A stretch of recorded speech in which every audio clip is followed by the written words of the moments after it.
ದಾಸವಾಳದ ಹೂವು ಸಂಸ್ಕೃತದಲ್ಲಿ ಜಾಪಕುಸುಮ, ಹಿಂದಿಯಲ್ಲಿ ಗುಡ್ಡರ್, ತಮಿಳಿನಲ್ಲಿ ಶಪಥುಪ, ತೆಲುಗಿನಲ್ಲಿ ಮಂದಾರಪೂ, ಇಂಗ್ಲಿಷಿನಲ್ಲಿ ಹಿಬಿಸ್ಕಸ್ ಎಂದು ಕರೆಯುತ್ತಾರೆ. ಮೊದಲು ದಾಸವಾಳದಲ್ಲಿ 3-4 ಜಾತಿಗಳಿದ್ದವು. ಈಗ ತರಂತರವಾದ ಹೈಬ್ರಿಡ್ ತಳಿಗಳು ಬಂದಿದೆ. ಆದರೆ ಔಷಧಿಗೆ ನಾಟಿ ಗಿಡಗಳನ್ನು ಬಳಸಬೇಕು. ದಪ್ಪ ಹೂವು ಇರುವ ಗಿಡಗಳನ್ನೇ ಬಳಸಬೇಕು. ಹೈಬ್ರಿಡ್ ಗಿಡಗಳನ್ನು ಬಳಸಬಾರದು.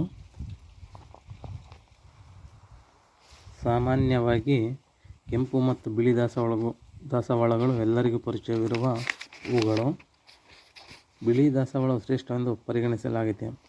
ಹೂವು ಸೌಮ್ಯವಾಗಿ ಕಾಣುವುದರಿಂದ ಸಂಸ್ಕೃತದಲ್ಲಿ ಜಾಪಕುಸುಮವೆಂದು ಕರೆಯುತ್ತಾರೆ.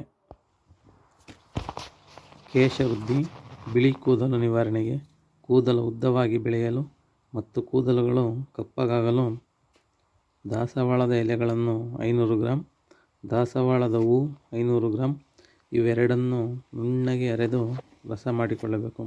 ಈ ರಸಕ್ಕೆ ಅರ್ಧ ಲೀಟರ್ ಎಳ್ಳೆಣ್ಣೆ ಬೆರೆಸಿ ನಿಧಾನವಾಗಿ ಕಾಯಿಸಿ ಕುದಿಸಬೇಕು. ರಸವೆಲ್ಲ ಇಂಗಿ ಎಣ್ಣೆ ಮಾತ್ರ ಉಳಿದಾಗ ಹದವರಿತು ಇಳಿಸಿಕೊಂಡು ಬಿಸಿಯಿರುವಾಗಲೇ ಎಣ್ಣೆಯನ್ನು ಬೇರೊಂದು ಪಾತ್ರೆಗೆ ಬಸಿದುಕೊಳ್ಳಬೇಕು. ಆರಿದ ನಂತರ ಬಾಟಲಿಯಲ್ಲಿ ತುಂಬಿಕೊಳ್ಳಬೇಕು.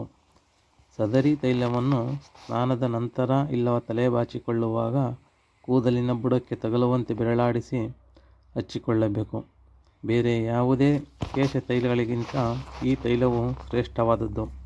ಈ ತೈಲವನ್ನು ಉಪಯೋಗಿಸುತ್ತಾ ಬಂದರೆ ತಲೆ ಹೊಟ್ಟು, ಕೂದಲು ಉದುರುವುದು, ಕೂದಲು ಬೆಳ್ಳಗಾಗುವುದು, ನಿಂತ ಕೂದಲು ಸೊಂಪಾಗಿ ಮತ್ತು ಉದ್ದವಾಗಿ ಕಪ್ಪಗಾಗಿ ಬೆಳೆಯುತ್ತದೆ.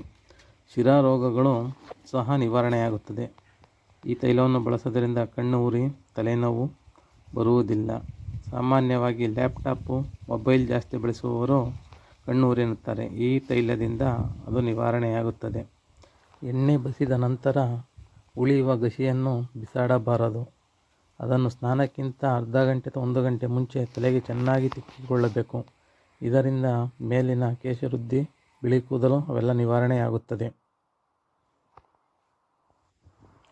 ದಾಸವಾಳದ ಹೂಗಳನ್ನು ತುಪ್ಪದಲ್ಲಿ ಹುರಿದು ಕಲ್ಲು ಸಕ್ಕರೆ ಬೆರೆಸಿ ಅರ್ಧ ತೊಲ ಪ್ರಮಾಣದಷ್ಟನ್ನು ಪ್ರತಿದಿನ ಸಂಜೆ ಮತ್ತು ಬೆಳಗ್ಗೆ ತಿಂದ ಮೇಲೆ ಹಾಲು ಕುಡಿಯಬೇಕು.